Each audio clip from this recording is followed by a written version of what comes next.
chokwadi kutenda,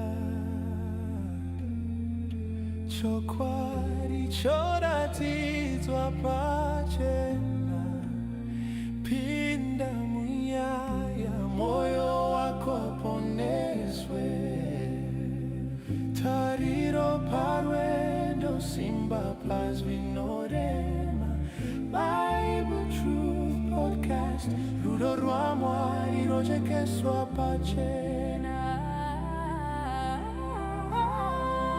Uya unzwe chokwadi, famba imu chokwadi, patana inesu, chokwadi chichakusunungura.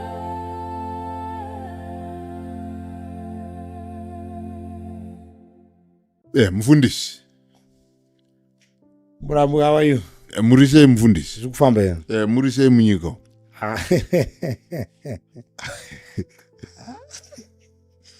Mubvunzo wacho munyika makambonaka here? Munyika munaonaka? Ndiri kuona muri kurima. Nyika yakatukwa ya muri kuita zvakataurwa naMwari kuti rimai. Yeah, we are trying our best to do what is right. Yes, ndo zvakapiwa munhu. That was the first profession yakapiwa munhu. So you really want kuteedza pfungwa dzaMwari. It's not easy, but you know, kana Mwari ataura, you do it by faith. Yeah, ndizvo zvamusi kuda kupindawo munyaya dzezvicherwa here, maminerals, goridhe. No, mugarden of Eden goridhe ranga ririmo. We are told in Genesis chapter 2, but God gave Adam land to till. Saka vanhu vanongorima chete. Nah, I don't know. Indiri kutaura zvandiri kuona zvakanyorwa. Isi kutaura zvakanyorwa kapana bati kutaura zvevanhu. Ndizvandiri kutaura. Saka zvokuti hanzi wanofanira ndasi I don't know. I don't prescribe. Ndiri kuda Bhaibheri. Bhaibheri rinoti. Ndizvandiri kutaura. There were two, the God was there. Genesis 2 inodaro. But Mwari wakati rimai. Ndo Adam akanzi rima. Ndo saka ndati saka tofanira kungorima. Handisi kuziva, unotora zvaunoda. You can't prescribe.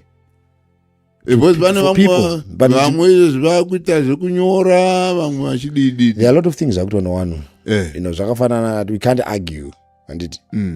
Because Mwari haana kupa munhu a building yakavakwa. Saka you then say, saka vanhu vorega kuvaka here. We don't want to go in those are technicalities. But I believe also in practicing muzvicherwa nechichi, what you then see. You see also nyika ichishandurwa kuti renje. Because kuchera kuvhura pasi. Nyika inosara yaparara. Handiti makomo anoparadzwa, everything. Nature is destroyed. Yes. They say the world is destroyed. Dai goridhe raiwanikwa pamusoro penyika zvainyori tichingononga. But because tinofanira kupaza makomo, tinofanira kudimbura miti, zvaparadza nyika. Saka nyika inoshandurwa kuti renje. Saka Mwari wanga achiona zviri mberi. Mwari anga achiona zviri mberi, so agara no, just till the land. You protect the land. Nyika inochengeteka. Alright, so alright mufundisi. Izvozvi ndakaona muri kurima beans. Beans dzamaiti baked beans. Yes, Michigan white bean. Michigan, it's a wonderful bean. It's a good experience. I think, you know, farming inongokupa experience. It refreshes the mind. Saka ini mandigadzirawo dzakadi somurombo. Handi makati kana uchirima sira wavarombo. Aiwa, pangira tinari kuvarombo, of course. Jesu anoti muchagara muina ungodzosi. But Mwari anosimudza. Saka ndo ndati kaimi ndimoti simudza moti pauchisaga chebi. Murambwi woga achindo. Alright, human head hapana chakaipa. Dzokubika tikakushaire. Tinokupa kubika kuti wana vaone zvokudya. Yes. Saka beans dzemuri kurima white. Ndona ndombo mamuchindiseka musi uno muchiti Murambwi wanzi wabika. Ndakambobika beans. Beans dzinononoka kuibva. Dzemuri kurima idzi dzinokurumidza here? I don't know, but kana dziri green dziri right, dzisati dziri green beans, yeah, dzinokasira kuibva because dzichiri nyoro. Dziri nyoro isi. But izvo zimune nyoro here? Ano dzakuoma nawo, dzakuoma. Yeah, because takutodza dzaoma. But dzamu green dziripo tinoona zokurongerai mumboona something. ya ndonyaya kuda zinyoro dziri fresh very nice very nice dzine manutrients ese akakwana ndo beans but dzinozova baked. I don't know vanodziita sei vana Montagori vanozoisa shuga kane zvimwe zvakadaro. I don't know but kana uda kuzo imwe nyaya inenge yakuzoitwa mberi but ndiwo atinorimira tichivapa ya. Alright mufundisi saka market yenyu ndivava ve-baked beans. Alright ko kune vamwewo vanoda kutenga kuda mungangoda kutaura nokuti panapa inyaya dzekuti vanhu vararame. I understand tinenge zvakanaka kana munhu akakasira kutibata tisati tadziendesa it's fine, we can also negotiate. Mune market yenyu itoripo kudhara titone vanhu vakatomira varitonetsa saka makakohwa dzakawanda sei?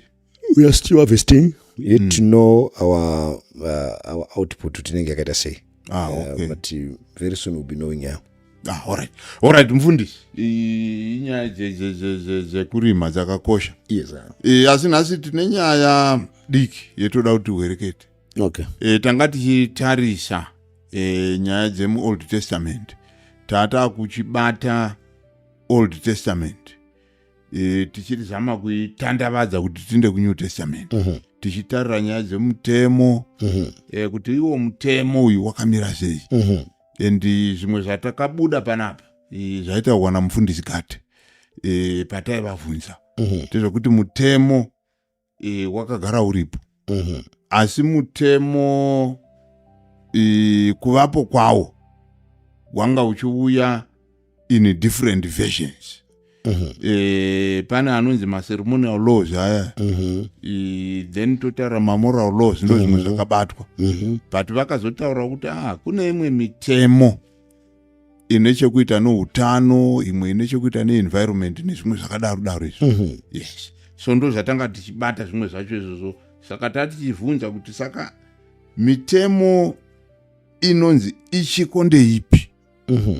Ivo vachiti mitemo izvi uchiko tiri kutaura mamoral laws, mirayiro ine gumi tokutaura kuvaita, but vaitivo pane mamwe maenvironmental laws achiri kuapply ari mubhaibheri. Saka tofanira kupatsanura mitemo yezvemafestivals nemamwewo maenvironmental laws kuti zvakagadzigwa for health nezvimwe zvakadaro kuti mumba mufanira kuwanikwa mapete nezvimwe zvakadaro izvo ndo zvimwe zvataivabvunza vachipindura. Asi nyaya huru imwe yanga ichibuda inyaya futi yatanga tisina kuzopedzisa nemi patanga tichitaura, inyaya yaJesu. Kuti Jesu kana taakutaura vhangeri renyasha ndoriri kuuya naJesu ka. Jesu kana auya murayiro unomira papi? Izvo takazvibata. Ukati zvimurayiro unoramba uripo. Asi nyasha dziri kuitira kuti tichirarama zvemurayiro. I think ndo zvimwe zvamakambotaurawo. Zvikataurwawo napasakati. But iye Jesu pamanga musati mazoenda kuCape Town baya tanga tataura kuti tichazotaura kuti muOld Testament Jesu unobuda papi. Okay. Makambobata mukati gwayana riya rakapurawa richiurayigwa kuti vana Adamu vapfeke rinomirira Jesu. Yes. Izvo zviri figurative. Mukabata futi kuti Abraham paakanzi chinda undobayira mwana wako pakazobuda gwayana ukatirayimirira Jesu. But iye Jesu tiri kumuonavo here zvisiri figurative zvokuti unomirirwa negwai achioperata muOld Testament.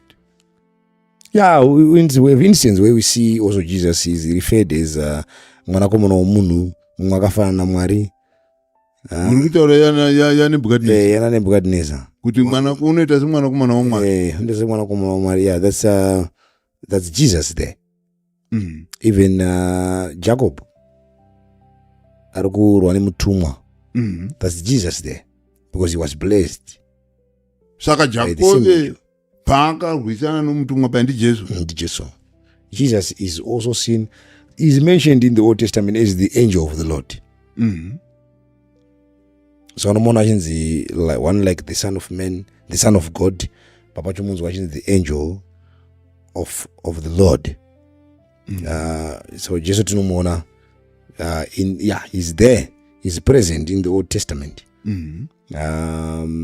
Achiita basa. I think you see that being referred in many passages. Alright, in scriptures. Jesu unozozvagwa muNew Testament. Oita nyama. Ndoya kuda kuna Johani. Kunzi shoko rakanga ririko pakutanga. Rakazova nyama. Yes, rikazova parinova nyama ndo paanouya. Petinozoverenga muNew Testament. Asi richiri shoko hanzi ranga riri Mwari. Saka Jesu wanga akamira sei apa risati rava nyama shoko. I know, you know what, the subject is complex because we are trying to explain divinity. You know, when we are humanity. So of course we have some limitations, but the Bible ariti nyime. Zvese zvatinodzidza pamusoro paJesu zvinodzidzwa mucontext yeplan of redemption because ndo matiri.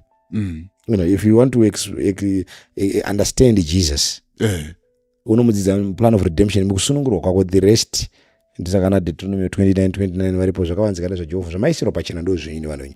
Vhesi iri kutoti Jesu asati ava nyama akanga ari Mwari. You don't want to imwe kuna mavhesi anosupporta handiti ari kuratidza kuti Yeshua akanga ari Mwari. John 17 Jesu anoti chindikudzai nekudza kwandaiva nako pakutanga nyika isati yavambwa. Anotaura his existence before the creation of this world. Kuti chindidzorerai panandipapi because tinoziva kuti akabva papi pari kunzi pakuva nyama, pakuva Mwari achiva nyama. Pari kunzi rakanga riri shoko pari ngotsanangurwa function yaJesu.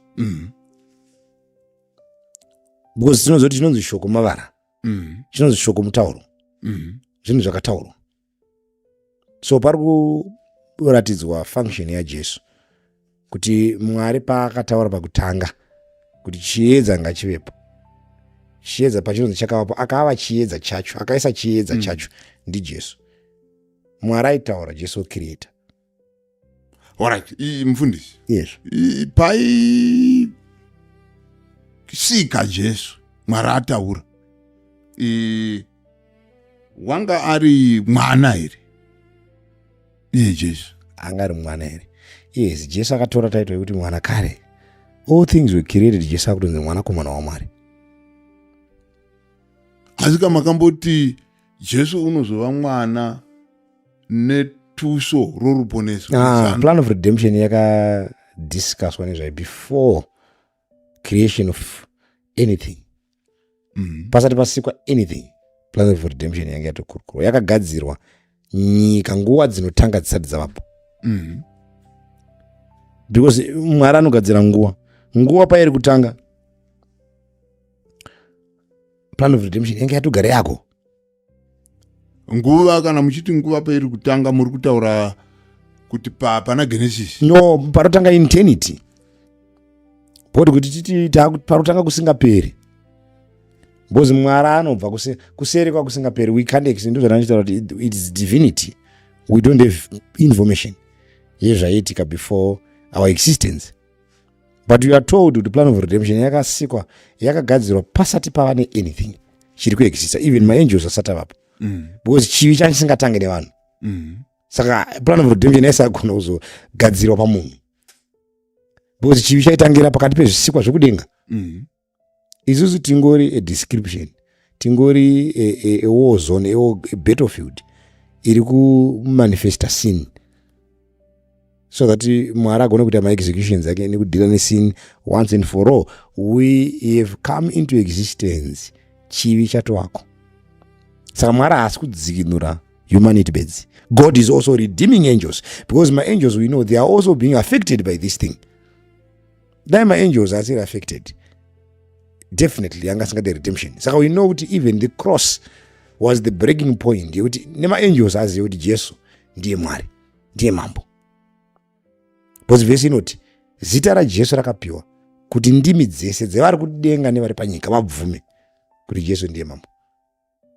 Okay, mfundisi, makambotiverengera vhesi pana inobudisa pachena kuti Jesu wakanzi at some point iwe nenyaya izvi yezano rokuponesa munhu watadzawo uchava mwana indichava baba.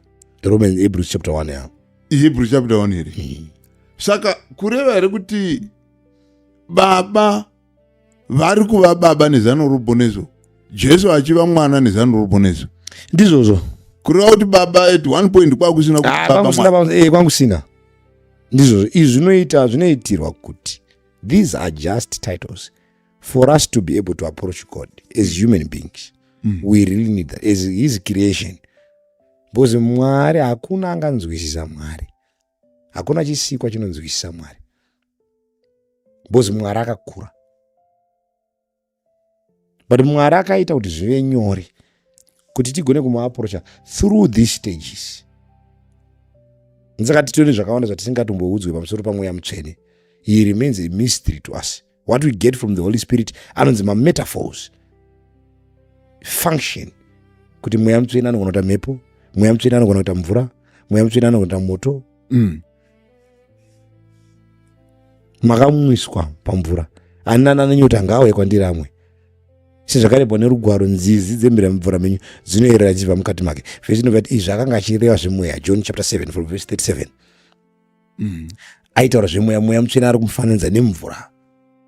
Mukadzi uya paSamaria papool of Bethsaida dai waiziva chipo chaMwari waikumbira kwandiri mvura yekuti kana ukamwa hauzove nenyota. Okay, mfundisi mabudisa mukati alright, nyaya yokuti taakuzonzi tina baba, God the Father, God the Son, inyaya iri kuuya kuti tihwisise izvi Mwari. Inyaya iri kuuya nokuda kwekuti pava nechivi. In other words, pasina chivi Mwari aripo kuti anga angori isu tisati apo. Waingova Mwari. Ndozvokutaura. Kureva kuti nyaya yekuti utatu hwaMwari yanga isiko iko. Kwakusina. Saka in eternity past kwakusina. Kwakusina kuti God Father, God Son, God Holy Spirit. Before creation of anything kwakusina. Mwari Deuteronomy chapter 6 inotinzi waiwe Israel Mwari wako mumwe chete. Saka kureva kuti Mwari waingova mweya. We don't know. We are not told. Asikaziva kuti takataurwa zvipepe mubhayibheri kuti Mwari mweya. Ndizvo. Hatizivi kuti we can't pandiri kuti hatizivi kuti we can't really describe because we are not told. It's enough kana mukati Mwari ndimweya, it's enough. You can go beyond that. Can you explain? Azikana zikanzi ndimweya zvinoreva kuti mweya haonekwi mweya. Hapana zvamuri kutaura zvakangofanana kuti hapana zvamataura. Haoneke saka. Hapana more information kupfuura zvamataura. Kuti Mwari haoneke, then what? Nanhasi haoneke. We know that. It's a familiar thought. Hamuna kunza chinhu chinyowani. Asika Jesu haunoonekwa. Because akava nyama. Because vhesi inotaura pana John 1 kuti hakuna akamboona baba. Asi one from the bosom of the Father ndiye akatizivisa iye. Jesu manje ndiMwari ari kuuya kuzomanifesta munyama. So that you understand unonzi umwari. Alright, mfundisi. Anyway, kudai chazvinorizotaurika rimwe zuva. Jesu manje ava mwana auya munyama endi tinobudzwa kuti ndandiverenga rimwe bhuku ramakanyora kudai rakanyorwa namawaiti rinotaura kuti Jesu unoramba ari musteti yake yehunyama for eternity. Izvi zvine petinozviona mubhayibheri. Yes. Because Jesu kaHebrews chapter 2 inotaura kuti iye hama yedu guys. He is the second Adam. He is now part of us. Saka vhesi inoti haanyari kuti idza hama nekuti akagovana naye panyama neropa. Hebrews chapter 2. Tine murevereri mumwe chete pakati paMwari nemunhu. Ibva kuti ndiye munhu Kristu Jesu. Muprista wakadai ndiye wataifana kuva naye. Asi mambotaura zvemukati mukabudisa zvesiya mukati Jesu wakati chindidzoserai pakubwinya kwandanga ndinako pakutanga. Nguva yamunamato. waingo wamunamato but we don't know kuti wakapindurwa. Saka chitakuverenga zvinhu zvatiri kupiwa after the cross because even Jesu akakumbira kuti mukombe ngaupfuure, Mwari haana kumupindura. But kana tikati Jesu haana kudzosekwa kuhwinya kwaanga anako tinenge tati haasi Mwari. No, kuti haasi Mwari kandi ari panyika akakonfesero ndi Mwari akatoona ini noona baba. Yes. Jesu akanga haana mubvira. Jesu haasi kukumbira taito yekuti Mwari. Even pari kundidzorera ari kuti ngatidzokerei kwekutanga. That prayer yakapana John 17 yakaitwa ari mugarden of Gethsemane. Pane zvinhu zvakanamata zvikasapindurwa nababa. Kunyange aizvikumbira achizvida. Zvitoziva kuti wakazvikumbira zvikarega kupiwa ndezvokuti Mwari zvakapiwa mukombe uyu zvakapiwa here kunyange aiwanako ndekupi ndekuti anga asiri munhu but nanhasi Jesus is still man. He carries human nature and divine nature. Alright, saka mufundisi but paari kuti pakutanga ari kutaura asati atombova nehuman nature. haasi kureva here Jesu kuti ndidzoserei kubwinya ikoko ndive nako ndichero ndichine stadium. No, nanhasi haasati asvika ipapo. Munhu ari kutotireverera sezvaita Adam. Jesus is still in the position of Adam. He's still the second Adam. But ari muumwari ika angamhinga abva here umwari wacho even paakauya panyika angangori neumwari. Zvaari kutaura pamunamato ndezvekuti chibvisai zvandiri izvi tidzokere pakutanga. Ndozvandiri kuti izvo not answered. That was not answered. Yes. Saka pakutanga muri kuti Jesu anga asingaderi kuti arambe ane chimiro chounhu pamunamato wake. What do you mean chimiro chounhu? Hando yamataura akati ndidzoserei pazvandandiri pakutanga. Ndozvandiri kuti izvo hazvina kupindurwa. Bozi nanhasi haasi pachimiro chaanga ari pakutanga asati auya panyika. Bozi wanza anguya panyika akabva atora chimiro chemunhu, nanhasi ari muchimiro chemunhu. Though is divine. Iyoyo po anongoiti inonzi the mystery of godliness. You can't explain beyond that. It's a mystery. Kuti Mwari ari muchimiro chemunhu. How do you carry that? Asi Jesu ka unotaura asati akwira. Oti chimbomirai kundibata. Ndimboenda kudenga. Ndivone kuti chipo changu chadi chakashibwa. Hakusi kuwere kuti ndo paaronzi Jesu wadzosegwa. Ozotaura kuti Jesu kuti chimiro changa anacho pakutanga chakaita sei Murambwi? Jesu asati aya panyika anga ari munhu. Asati auya anga asiri munhu. Saka chaari kukumbira chii? Ati ndozvomukaturi. Ndizvandiri kukusanangurira musi kuteerera. Ndiri kunzwa. Musi kuteerera ndati inini Jesu.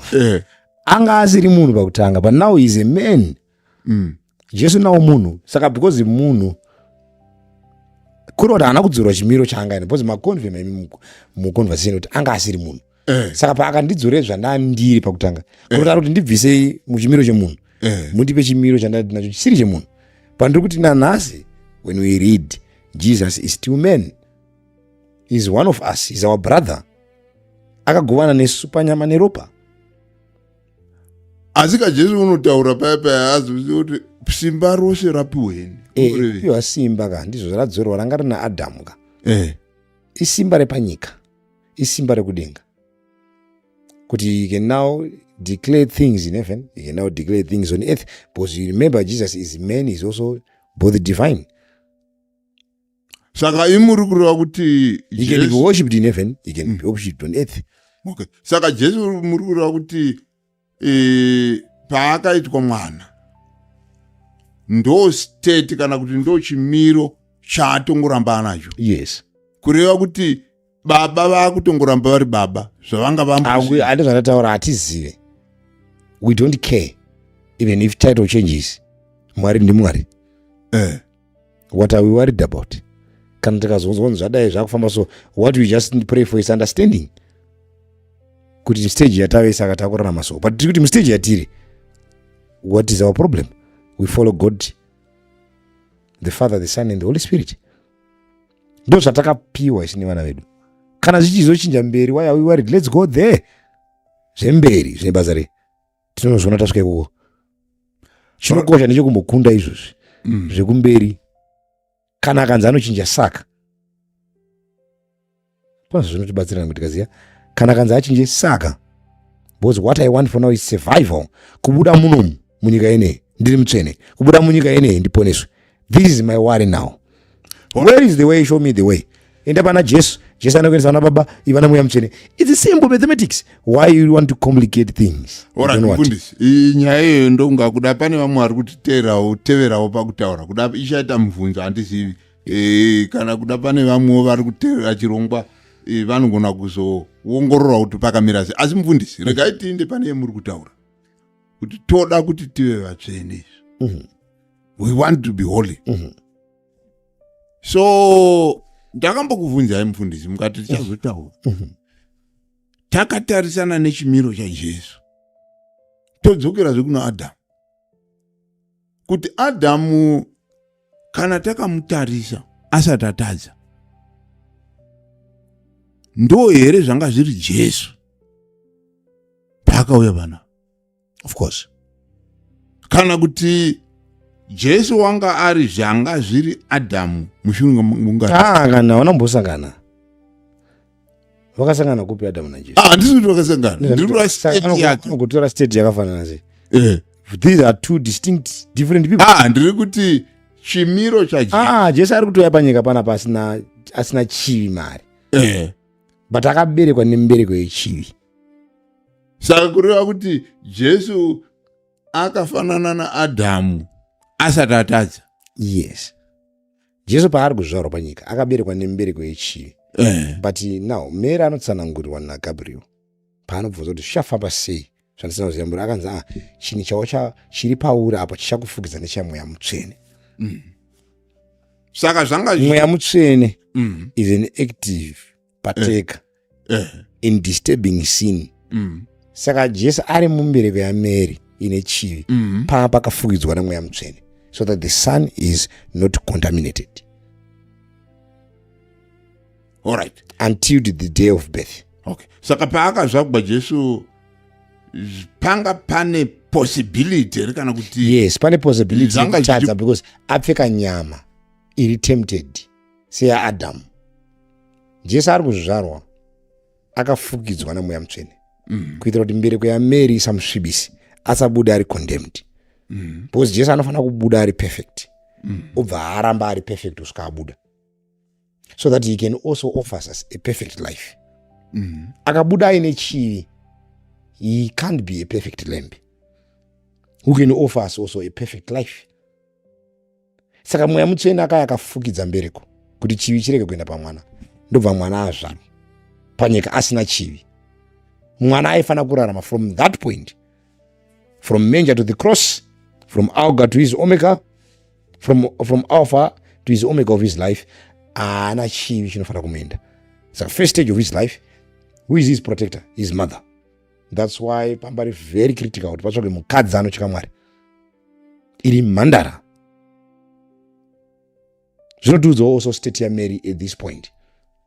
Mary aityika Mwari, achinzvenga zvakaipa, so that she can also teaches the child. Process iyo yekuti kunosvika pastage yaanotanga kugona kudetecta zvinhu, because he's a man like us. He was born as any other child who can be born on this planet today. Jesus. But Mary also played his part, and the angels were helping Mary. So that apaite foreplay. The devil tried, when we read the synoptics, kuda kuuraya mwana, kuda kuita sei, kuda kumusvibisa, kuda kudi. But Jesus was helped because he was helplessness. The angels were taking part. His mother and his father were helping until the time when the child was able to stand by his own feet. We then see Jesus by age of 12. Aripakati rabbis explaining things, mysterious things at that tender age. Not allowed. Anga atofunda magwaro. Anga atodzosa Mary na Joseph vakaita basa ravo rakanaka. So Jesu ari kutora chimiro chakanaka chezvizvarwa. Then he maintains that until the day of the cross and his resurrection. Okay, so mati mimi zvaigona kuitika kuti Jesu atadze. Because anga akapfeka nyama inoedzwa. We know amount of temptation. Kana uri mwanakomana waMwari shandira babo zvingwa kwakanyorwa kuchinzi. Kana uri mwanakomana waMwari svituka kwakanyorwa kuchinzi usaedza Jehovha Mwari wako. Kana uri mwanakomana waMwari ndipfukamire kwakanyorwa kuti pfukamira Jehovha. The God, there is a tempted at all points, Hebrews. That tempted at all points, yet without sin. Alright, so then pane nyaya inozotaurwa mufundisi. Paul unotaura kuti hapana patiri kubata nyaya yekuponeswa nenyasha. Oti no, chinodiwa ndechekuti Jesu ave mandiri. Kuti handisisiri ini ndiri kurarama, ndipo runodaro. Asi Jesu orarama mandiri. Nyaya yakaoma zokanda kaitarisa, mungamboti explain. Hapana chakaoma. In real. Aiwa, hapana chakaoma. Waratsanangura. You do it by faith. Mwari akadanyika John chapter 3:16. Akapa mwanakomana wake anina anotenda maari achafe akupiwa upenyu usingaperi. Anina anotenda, that's the key word. Kutenda. Believing. Kutenda, kugamuchira nekutenda. Kugamuchira nekutenda kudii. Kutenda kunouya nekunzwa. Hebrews 10:17. Kutenda kunouya nekunzwa shoko raMwari. Ubva wodii kana warinzwa. Ukarinzwa woritora say taking God at his word. So waudzwa kuti uite. Wanzigamuchira kungobvuma kuti ndatenda. Jesu ngaive mandiri. Kana munhu akatendeuka, akatenda, akabhabhatidzwa, achaponeswa. Otenda oita. Eka shoko richamuudza kuti rodhi ndeyechivi, yakachena ndeiyi. Otenda kuti ndakufanira kusiya rodhi zvandaudzwa. Nditore rodhi iyi direction yandakupiwa, and the word is there to direct you. So there is justification process where you are saying, Lord, I'm a sinner. You are also accepting kuti uri mutadzi. Then you say, I need Jesus. Do you really feel that you really need Jesus in your life? Do you also really feel that you are a sinner? Yes, I feel that I'm a sinner. And you say, Lord, I'm a sinner. Ndabvuma. Mandiudza ndoda Jesu, ndinomuda. Aha, kwa ndomuda kuti Mwari ubva tisakatendeuka. Ndatendeuka, handichade kuenda neikoko. Help me, so ndichipinda mvura bhabhatidzwa. Born again. Zvaropatsva. Wobva wodii man. Kana wazvaropatsva, wobva waregererwa zvivi zvawakaita usati watendeuka, wobva wapiwa simba raMweya Mutsvene. Process yakutanga pauri iyo inonzi growing in Christ, inonzi sanctification, inonzi fitness for heaven. Wakutanga kukura manje. The things I used to do yesterday, I can't do them anymore. Ndichiri mwana, pakuta ndaifunga semwana, ndaitaura semwana, zvomwana ndabvisa, ndakuita zvekumwana wakura. So you grow up to glorification, where you are taken to glory. So Christianity yatiri kuparidza of receiving Christ by faith. Kristu akura mandiri, it's not an event, it's a process where we grow, we learn every day, we change. So what is important is not to have a paralyzed Christianity, is to change. Reflection. Zvandandiri nezuro nezvandiri nhasi. Is there growth? Uri kukura here? Because muna Mwari munokukura, because chinhu chaurora kuatena is big. God is big. Saka iwe ugona kurega kukura because Mwari akakura. Ukasakura ofa wakanzwisa kuti Mwari ari kudei. So you see, vanhu vazhinji because havaunderstand zvinhu izvi, you also see them zvavanga vari today ndozvavari next week, zvavanga vari last week ndozvavari next year. You find the next 5 years these people are on the same position because havana kunzwisa Mwari. Zvakambura mavari. Mukatarira vazhinji ndo vakadaro. Yes, imhosva yavo. Nekuti vakatenda zvinhu zviri wrong. Vanhu vanga vaparara nekushayiwa zivo. Vese ndozvendaura. And also the heart of man, because haidi kugamuchira zvinhu izvi. Nekuti paunopiwa zvinhu zvinofunga kuti kuomeserwa. But when you really believe in it's not easy, brother. You do it by faith. Hebrews 11:6. Not without faith, it is impossible to please God. Saula zvinhu zvaundiita because unotenda. Sei vazhinji vari kuramba vakagombegwa munyaya yekutenda yamataura kuti ukatenda. Vanhu vazhinji vanobhabhatidzwa. Muri kuti havatenderi vanobhabhatidzwa. Mangwana wadzokera. Havasi vose. Waita makore 5 ari musangano. Wadzokera. Matthew 7. Havasi vose vari kuti isheshi vachapinda muumambo, asi vanoita kuda kwababa vangu vari kudenga. Nzira imbiri yakapamhamha iti strive to enter through the narrow way. Straight is the gate, narrow is the way. Vazhinji vachazama asi vachakoniwa. Ndi Jesu akataura. Asi nzira yakapamhamha inoendesa kugena, vazhinji vachapinda pairi. Wamuri kutaura ndiwanani? We don't check zvaunotaura kuti ndakatenda. Because kutenda kusina mabasa kwakafa. We look at the works. Unorarama sei? Ndozvinotiudza kuti zvinhu zvauri unoziva izvi zvawakatenda ndizvo here.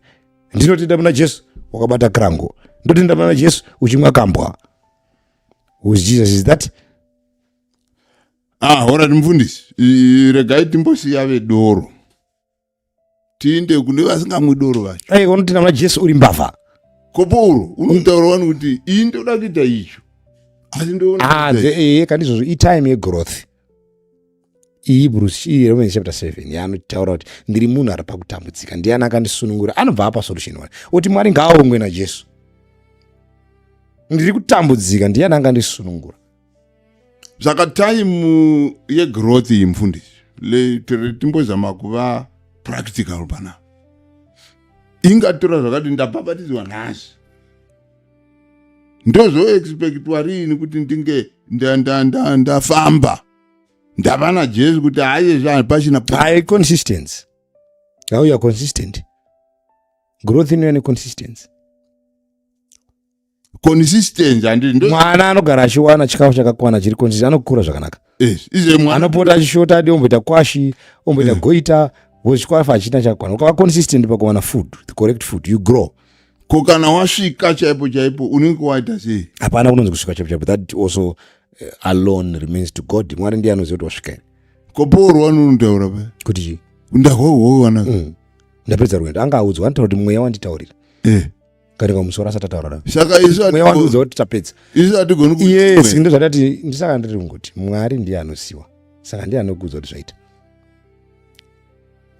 Mwari ndiye anokutaura. Pane vakamboudzwa kuti makaudzwa kuti maita here. Ina ndisati. Nekuti handisati ndachibata. Kana kuchiwana ndiri kushingaira ko kuti zvimwe ndichibate icho Jesu chaakandibatira.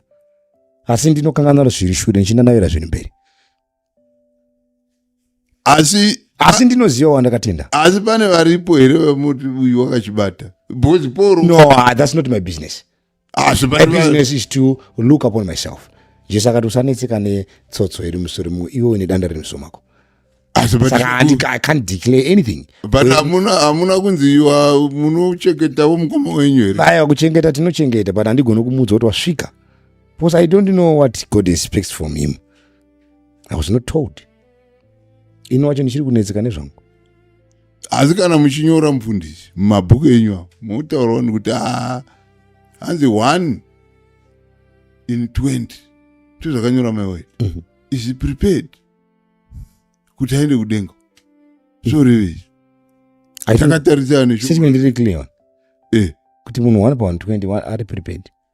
Nemhaka yei? Takafigwa naJesu. Because he is prepared. Nemhaka yei? Because he is prepared. Asi takafigwa naJesu. But are you prepared? Zvokuti wakafirwa naJesu izvi. Handotenda. Ko preparation inodiwa. Hai preparation ipi? Ndakutengera ticket kuti uende kuSouth Africa. Woti ndinotenda. Ita henyu. Ndoenda kuSouth Africa. You prepare for the journey. You pack your bags, you be on airport on time, boarding time on time. Ukanonoka futi unosara uri pa airport pacho. There are stages that you walk. Kusvikira ndege yasimuka. Ukanonoka kusvika pa airport unosara. Sazoti hanzi handandi pa airport hazvikuendisi. Saka pane basa remabasa. Yes, human effort. Inodiwa, inokombinwa nedivine power. Human effort. You participate. Hatiponesi nemabasa. But you participate in your salvation. You need human effort. Mwari hakupfugamira kuti unamate. Hasi mabasa. Mwari hakuverengere Bhaibheri. I-corresponding iri kuitwa nehumanity. Ku-correspond to what God is saying. It's your effort. Mwari kuti we are co-workers with God. We work together. Mwari hasoda kuti ngiro dzinoparidzira vamwana. Tisi tinotobvuma kuenda. Ukadaro tiri kuti human kusimuka ndichifamba kutsoka ndo effort yangu yekuenda. Kasi kana ndasvika ikoko Jesu akati usanetseka kuti uchataurei. Ivi patauya panapa manduza kuti kutaura. Kuti mamunduza iri kuti tiri kutaura nyaya. Handina. Saka ndikutaura ndikuzviona. Akati usanetseka kuti munosvikotaura masvika. Asi mumwe achakupa zvekutaura. Alright, mufundisi. Tati taura nyaya yemurayiro ndo mabasa. Handiti. No, murayiro ndo mabasa. Murayiro it's God's character. Yes, but ndo anoratidza mabasa. Yeah, of course. Yes. Saka mufundisi pane mirayiro yatati ndo inoratidza chimiro chaMwari. Mirayiro ine 10. Handiti. asi kamufundisi mimi nhasi muri kuti vanhu uyai nemafirst fruits zvine chokuita rino murayiro rinogumi mafirst fruits kuti munhu warima tora zvekutanga woindisa zviti mandatory handakanzozvipa ari kuti zviti mandatory imunoendisa mafirst fruits handinazvo saka chiri kunzi mafirst fruits chidya musinai zvitotaura zvirimwa pane but zviti mandatory handimotiudza aiwa pane zvakaitwa newanhu kana ishungudza vanhu kuti uyoka nezvawakatanga zvakaipa here kuti shamwari pane zvawarima uyoka nezvibereko zvako zvekutanga pamberi pajehovha pana chakaipa. It's not a law, it's not mandatory.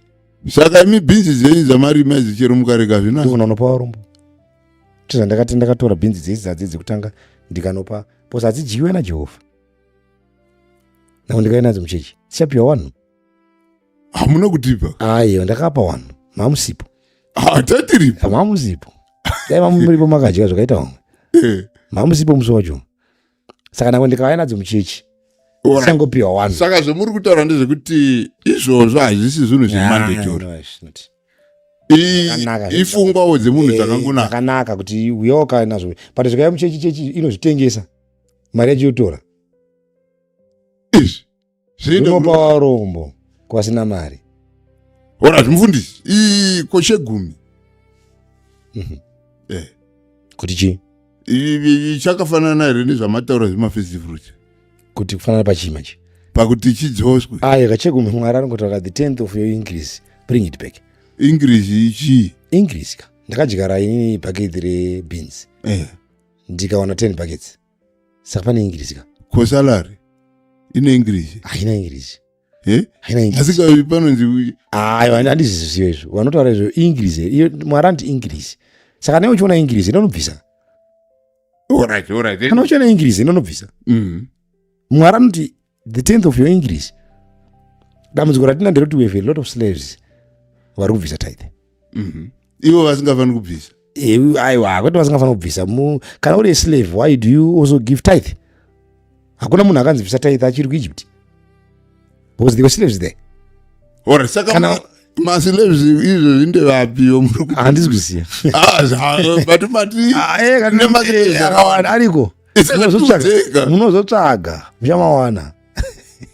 Muri kuti masivu sevanzi handizivi handizivi munozotsvaga itai comparison yenyu zvindoda kuhwako muri indatokupai anonzi maclues do your homework and apply the wisdom I'm giving you. Alright, ndonga vari kuteererawo vamwe vachahwa ndezvandahwisisawo.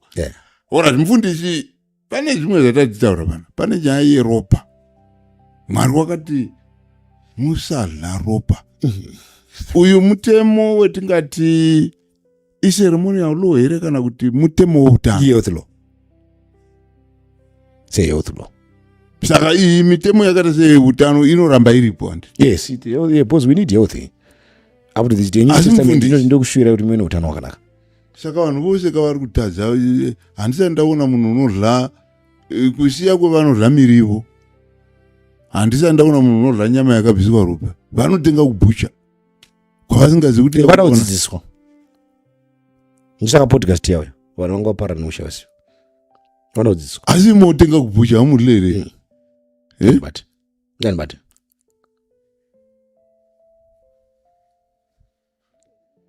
saka vanhu voita sei ngavateerere mwari kana vachimuda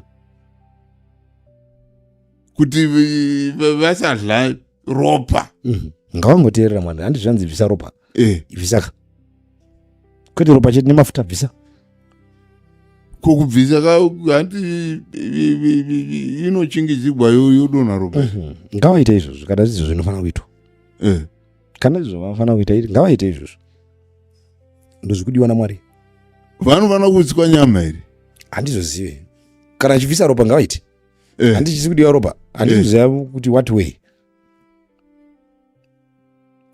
ndingangomeka sure kuti ropa haripo kana tiri kuirana kuti mwari ndozvataura then what What else should we tell people? Handizive ndofana uchigara pasi kaona kuti nezviri kuvanhu vari kufunga kune modern technology, kune ma-inventions ariko ari kugadzira nono. You can invent even yourself ways. Alright, pane nyaya imwe yatangati iyoyo ichi takamboitaura ndeyesabata, takataura, asi pane nyaya yekuti iro sabata chairo chairo ringachengetwa sei in the modern era. Maybe iyo togona kuzoitaura iri yoga. Ndizvo zvino sabata inotoda subject alone. Alright. Yes sir. Okay mufundisi. So muri kuti mufundisi vanhu tataura kuti 1 in 20 are not prepared. Zvakataura mewhite. How can people vangabetsereka kuti namba iyo iwande? I don't know what I told context yechi. But what is important is get the correct information. Do what is right. Wake upon the information that you've been given. Shokoro rikuya kwauri iro ndo rinokuponesa. Gamuchira Jesu. Simple. Then be baptized. Even na mweya mutsvene. Kona mweya mutsvene, it's going to be so easy. Because mweya mutsvene achakutungamirira. Because ni zvine zvemweya. Saka munhu unoziva sei kuti ani mweya mutsvene? Munhu anoziva sei kuti ana mweya mutsvene? Yes. Mweya mutsvene anorarama kanotaura newe. You know. Zvemweya mutsvene kutaura newe, handizvo ndiri kutaura nemi. Mweya mutsvene ntaura. Muri kundoona. Anokonfirma mweya mutsvene kuti ndiripo. Ini zvandataura zvese zvandambozvironga. Makaverenga, hamuna kuverenga? Ndambozviverenga. Because nyaya yemweya mutsvene vamwe. Namwe ndakazviverenga, mweya mutsvene ndiye anorangaridza. Achakutungamira muzvokwadi yose. Vamwe vanoita kuti anorongedza nyaya. Vamwe vanonzi vane mweya mutsvene ndo vane simba kuti akadai maoko. Zvipo zvemweya. Kune vane zvipo zvekuprofita. Chipo chekuparidza. Anonzi magift of the spirit. Mweya mutsvene anonzi naHebrews 12 Romans na Korinte kutanga 12. Anopa sekuda kwaanoita. Saka asi munhu anofanira ku andi anditaura vaya vanoti akadai maoko munogona kudonha. Mweya mutsvene. Zvino test the spirit. Muzoroni Bhabhiri. Tinongotesta mweya wacho. Nokuti mukutaura kwamuri kuita kuti mweya mutsvene hausi uko kana kuti hausi complicated zvinoitwa nevamweya kuti uyu ndiwo ni mweya. Hausi complicated. Ingori nyaya yekungoti zvikuda kuva nelongu. Mweya mutsvene hausi complicated. Tinongomugamuchira nekutenda. He can't be why should he be complicated? Anotiona kava na man of God. No, test the spirit. Usanetseke, test the spirit. Kana zvakunetsa yengoverenga iyi. Saka inogona God haana kutanga 21st century. Anga agara ariko even Bible akanyorwa. Anonzi man of God. Akanyorwa. Verenga izvo from Genesis to Revelation. Man of God ari muBhayibheri. Verenga iyi. Vaishandisa zvokuvuka. Vaishandiswa naMwari. Then motesta akamuona zviri kufanana naye. Because Mwari achinji. Bhuku inoti anogara akadaro zuro nasiri kusingaperi. Makatarisa muchaona kuti pane nyaya yezvishamiso. Ndandichiverenga nhasi Bhaibheri. Pane mukomana unonzi Gideon. Wakanzi naMwari ita izvi. Akati Mwari chindiratidza chiratidzo. Saka zvishamiso. Waprofita wenhema. Gideon. Matthew 24:24. Inoti vachauya. But vachitawo mamiracles. Ndinotaura Gideon. Ndozvatataura ka.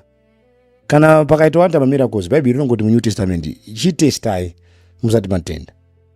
Because Acts 9, Acts 8 from verse 9 inotaura n'anga yanzi Simeon yanga iri paSamaria inonzi aiita mamiracles achishamisa vanhu veSamaria achizviita munhu mukuru, asi vhangeri rauya vakazozviona kuti muprofita wenhema. Asika zviratidzo mufundisi. Hazvina basa zviratidzo. Hatisida kudhibheta zviratidzo, hatizvirambe tinozvitenda. Because God can still perform miracles, but we need to test the spirit which is performing miracles. That's all. Moses wakakumbira chiratidzo. Hazvina basa. Kana iye munogona kuzvita. Mwari akatokupa chiratidzo. Ko sei tisingazvioni muchecho? Aiwa, isi nyaya yekuzviona. Inyaya yepersonal conviction. Pamwe vari muchecho hauzvitendi. Isi tiri kuzviona every day. Maona zvipi mbundi? Zvakawanda. Hazvingazvipedze pana. kuburitsa mweya tsvina inoenda kunamatira varwere vachitifanira kuti tapora mama ndinamatira. Hatina kungozviita patv chete, but we experience the power of God. Alright, so mufundisi, nyaya huru yatataura ndekuti mweya mutsvene ndo unofanira kushanda mumunhu kuti ave anochichwa achibva munyama yezvichivi, and osvika pakuti pane unozosvika here pakuti angofamba hachina chitadzo Jesu asati adzoka. Akaberekwa naMwari aite zvivi. 1 John chapter 3 verse number 8 na 9. Unoita zvivi ndewadiabhorosi. Nodiabhorosi ndiye akaita chivo pakutanga, asi akaberekwa naMwari, akaberekwa naMwari haaite zvivi nekuti akaberekwa naMwari haagoni kuita chivi nekuti mbeu yaMwari inogara maari. Asi kamari zvo zviri kungoparidzwa zuva nezuva ndezvekuti tose tiri vatadzi. Of course, kurasika. Misunderstanding. Nekuti handisati ndavona mhari idzo mumufundisi yeunonotaura sezvakaita Paul kuti varume ini ndakabva apa ndikaenda ndiripona ndozvitaura mazuva ese tauraika kuti chii azvino munotaura mazuva handina kuzvinzwa kuti ndakabva ndikaenda nditaura ndakabva postori ndikafamba so asi ndiri muvhangeri ndozvitaura mazuva ese. Asi Paul wakaita zvishamiso kahengeshefu chaidzo. Ina handisi Paul anga ari muapostori. Ina handisi muapostori, ndiri muvhangeri. Kuvapostori hatichina nasi. Pane chechi yeEfesasi yakaedza vamwe vachiti vapostori, yakawana vari venhema. Saka tinoedza vari kuzviti vapostori autoday. Sezvakaitwa nechechi yekare. Yakaedza vamwe vakaonekwa vari venhema. Kuroti tinogona kuti venhema. Saka nhasi vapostori vafundisi. Handisi. Wanda kuedzwa. Kuti tione kana vaklaima kuti vapostori, we should test them. Okay. Alright, mufundisi. I think taure. Yes. Nyaya yatanga tichitaura panapa inyaya dzakazara. Yes. Dzinoda kuti vanhu vanzvere. Yes.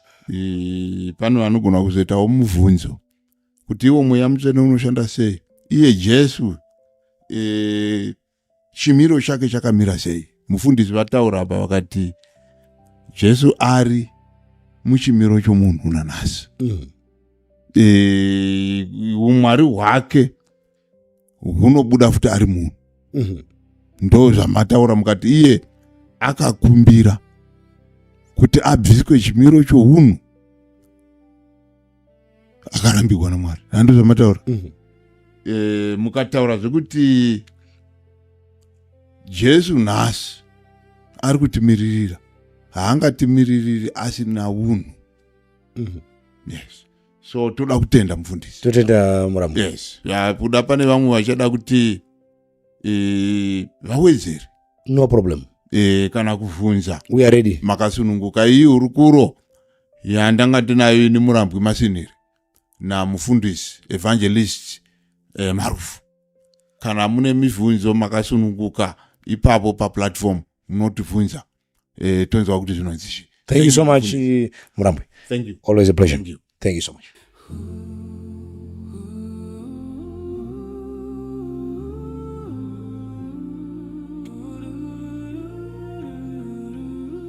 Bible Truth Podcast. Chokwadi kutenda. Chokwadi choratizwa pachena. Pinda muyaya moyo wako aponeswe. Tariro parwendo simba paz vinorema. Bible Truth Podcast. Rudo rwa Mwari rojekeswa pachena.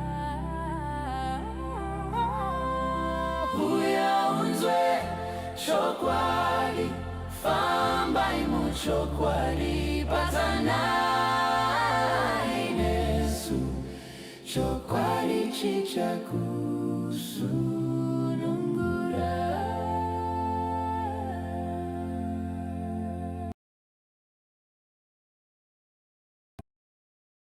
Worship on Wednesday.